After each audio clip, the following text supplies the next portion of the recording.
1절입니다. 1절에 뭐라고 얘기하나요?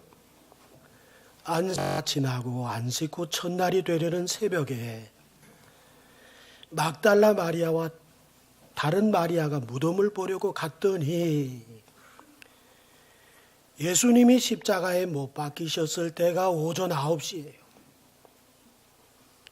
오후 3시까지 6시간 동안 십자가에 달리셨고 운명을 하셨습니다. 이 날은 우리가 다 아는 것처럼 금요일이죠. 이 금요일은 해가 지면서부터 유대인들이 그처럼 생명처럼 여기고 있는 지키는 안식일이 시작됩니다. 유대 종교 지도자들의 간청에 의해서 그래서 예수님의 시신이 십자가에서 내려지고 아리마대 요셉의 무덤에 장사가 되죠. 이제 그 다음 날 안식일은 24시간입니다. 토요일 해가 지게 되자 안식일이 지나는 거예요. 오늘 안식일이 다 지나고 그랬잖아요. 이 지나고 난 안식 후 첫날, 그러니까 주일날입니다. 이 새벽에 막달라 마리아와 다른 마리아라는 이름을 가진 여인이 예수님을 찾아왔다는 거죠. 무덤에 계신 그 예수님, 시신에 발려드릴 향품을 가지고 누가복음 24장 1절에 분명한 목적이 있었음을 이야기하죠. 2절과 3절을 볼까요? 큰 지진이 나며 주의 천사가 하늘로부터 내려와 돌을 굴려내고 그 위에 앉았는데 그 형상이 번개 같고 그 옷은 눈같이 희거늘. 두 여인이 본 것이 뭡니까? 큰 지진이 난 것을 봤어요. 주의 천사가 하늘로부터 내려와서 돌을 굴려내고 돌 위에 앉아있는 것을 보았어요. 천사의 모습을 자세히 볼 수 있었는데 마치 번개의 형상과 같았었다. 이렇게 말씀을 하죠. 그런데 그가 입고 있는 옷이 눈처럼 흰 옷이었음을 봤다고 얘기합니다. 그런데 두 여인만 본 게 아니네요. 4절을 보세요. 지키던 자들이 그를 무서워하여 떨며 죽은 사람과 같이 됐더라. 여기 지키던 자들은 누굴까? 마태복음 27장 66절에 그들이 경비병과 함께 가서 돌을 임봉하고 무덤을 굳게 지키니라. 뭡니까? 빌라도의 명령에 의해서 무덤을 돌로 막고 굳게 지키고 있었던 경비병들, 그들이 지키던 자들이었구나. 지키는 이유가 뭘까요? 마태복음 27장 63절에 주여 저 속이던 자가 살아있을 때 말하되 내가 사흘 후에 다시 살아나리라 한 것을 우리가 기억합니다. 그래서 뭐가 염려가 됐나요? 64절에 그러므로 명령하여 그 무덤을 사흘까지 굳게 지키소서. 그의 제자들이 와서 시체를 도둑질하여 가고 백성에게 말하되 그가 죽은 자 가운데 살아났다 하면 후의 속임이 전보다 더 클까 합니다. 그래서 엉뚱한 소문이 나지 않도록 지키는 자들이 예수님 무덤을 굳게 지키고 있었다는 거죠. 이 사람들이 이 모든 광경을 봤어요. 지진이 일어나는 것, 천사가 하늘에서부터 내려오는 것, 굴려내는 것, 돌 위에 앉아있는 것, 여인들이 본 것과 같이 번개와 같은 형상을 봤을 것이고 흰옷을 입은 천사의 모습을 봤을 거예요.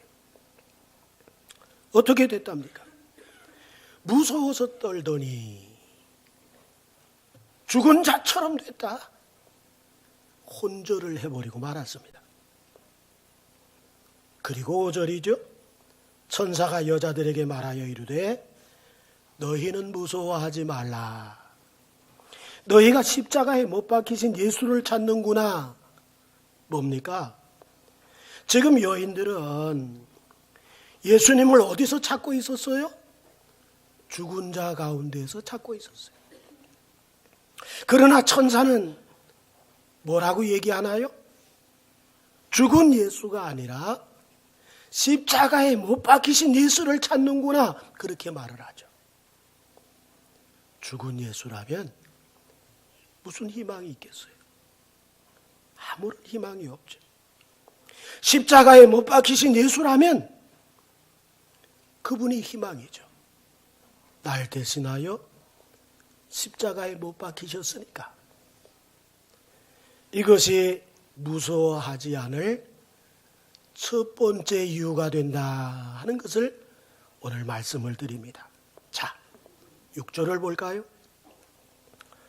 그가 여기 계시지 않고 그가 말씀하시던 대로 살아나셨느니라.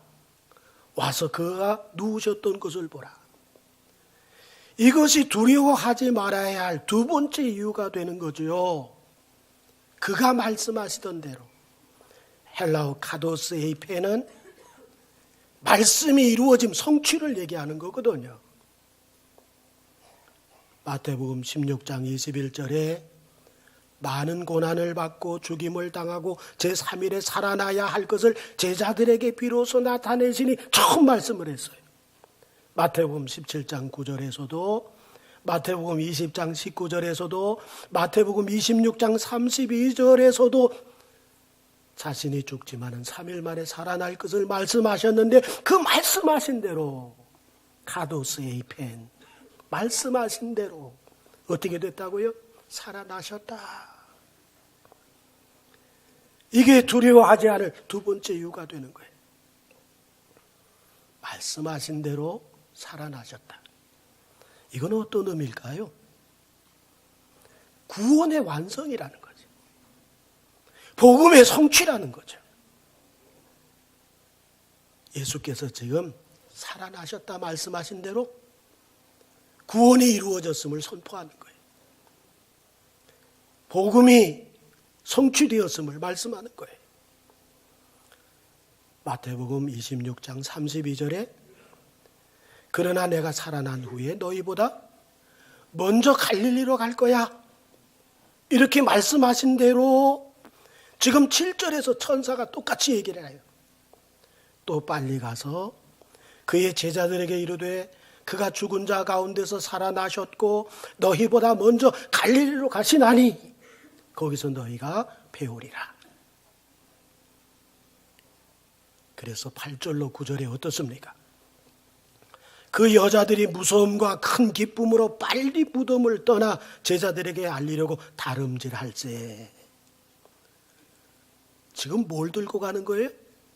복음의 확신을 들고 뛰는 거예요. 뭘 들고 뛰는 거예요? 구원의 확신을 들고 뛰는 거예요. 그때 누구를 만나요? 부활하신 예수. 할렐루야. 우리가 복음 들고 뛰는 곳에 주님 살아서 역사하십니다. 우리가 복음 들고 어느 현장에 있든지 예수 안에서 우리가 구원의 성취를 위해서 몸부림치는 그곳에 살아계신 주님이 함께 하시는 것을 믿으시기 바랍니다. 그 여자들이 무서움과 큰 기쁨으로 빨리 무덤을 떠나 제자들에게 알리려고 다름질할세.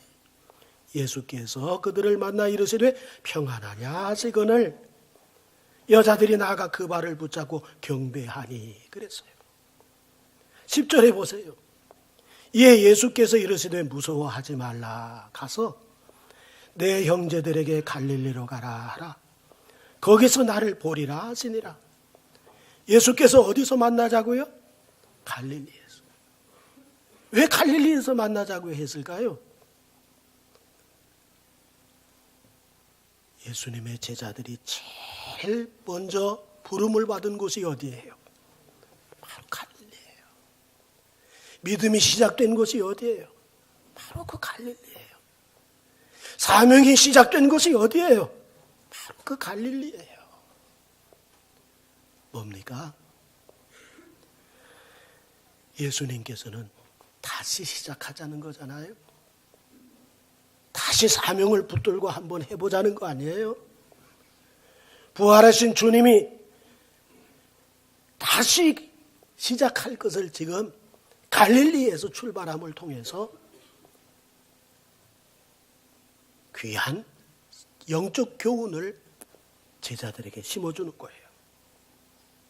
첫사랑을 받았던 그곳, 첫 믿음을 받았던 그곳. 사단은 어떻습니까? 다 쉽게 만들어. 다 쉽게 만들어. 그 불붙었던 사명감, 그 불붙었던 그 사랑의 마음, 복음을 가지고 사명을 가지고 새롭게 출발해 보려고 했던 그들의 마음을 예수님 십자가에 못 박히는 이런 과정들을 통해서 다 식었잖아요. 사단은 우리가 식기를 원해요. 사단은 우리의 믿음도 식어지기를 원하고 처음 사랑도 식어지기를 원하고 우리의 사명도 식어지기를 원해요. 그런데 예수님은 자신을 다 버리고 도망간 제자들을 향해서 뭐라고 불러요 지금? 뭐라고 부르죠? 내 형제들에게 가서. 뭐라고요? 내 형제들에게 가서. 자신을 버리고 간 사람들을 내 제자들에게 가서 그렇게 하지 않고 내 형제들에게 가서 이렇게 말씀을 하는 거예요.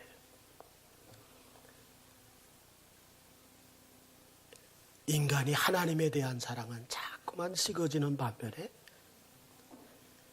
하나님이 우리를 향한 사랑은 처음보다도 더 깊어져 가는 사랑을 말씀하고 있구나 하는 것을 오늘 우리에게 가르쳐 주는 거죠.